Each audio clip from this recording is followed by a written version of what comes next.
தேர்தலில் வாக்களிப்பதன் அவசியத்தை வலியுறுத்தி மகளிர் சுய உதவிக்குழுவினரின் விழிப்புணர்வு பேரணி நிகழ்ச்சியில் 300க்கும் மேற்பட்டோர் விழிப்புணர்வு பேரணி நடைபெற்றது.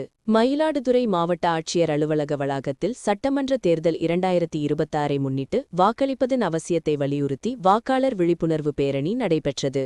மாவட்ட ஆட்சியரும் மாவட்ட தேர்தல் அலுவலருமான ஸ்ரீகாந்த் பேரணியை கொடியேசித்து துவங்கி வைத்தார். இதில் மகளிர் சுய உதவிக்குழு உறுப்பினர்கள் சுமார் 300க்கும் மேற்பட்டோர் பங்கேற்று வாக்காளர் விழிப்புணர்வு பரிசுக்கென ஏந்தி சென்று விழிப்புணர்வு ஏற்படுத்தினர். முன்னதாக மகளிர் சுய உதவிக்குழு உறுப்பினர்கள் தேர்தல் விழிப்புணர்வு குறியீடு வடிவில் நின்று காட்சிப்படுத்துதல் நிகழ்ச்சியின் ட்ரோன் காட்சிகள் அனைவரையும் கவர்ந்தது. 100% வாக்களிப்பதன் அவசியம் வலியுறுத்தி உறுதிமொழி எடுத்துக் கொள்ளப்பட்டது. இந்நிகழ்ச்சியில் மாவட்ட வருவாய் அலுவலர் பூங்கொடி, மகளிர் திட்ட அலுவலர் சீனிவாசன், ஆட்சியரின் நேர்முக உதவியாளர் தேர்தல் குமரையா, பொது நேர்முக உதவியாளர் முத்துவடிவில், தேர்தல் வட்டாட்சியர் ராகவன் உள்ளிட்ட பலர் கலந்து கொண்டனர். மற்றும் தேர்தல் விழிப்புணர்வு குறியீடு வடிவில் நின்று மகளே சுயவுகளி குழுவினர் விழிப்புணர்வு ஏற்படுத்தினர். மாவட்ட ஆட்சியர் ஸ்ரீகாந்த் பேரணியை துவங்கி வைத்தார்.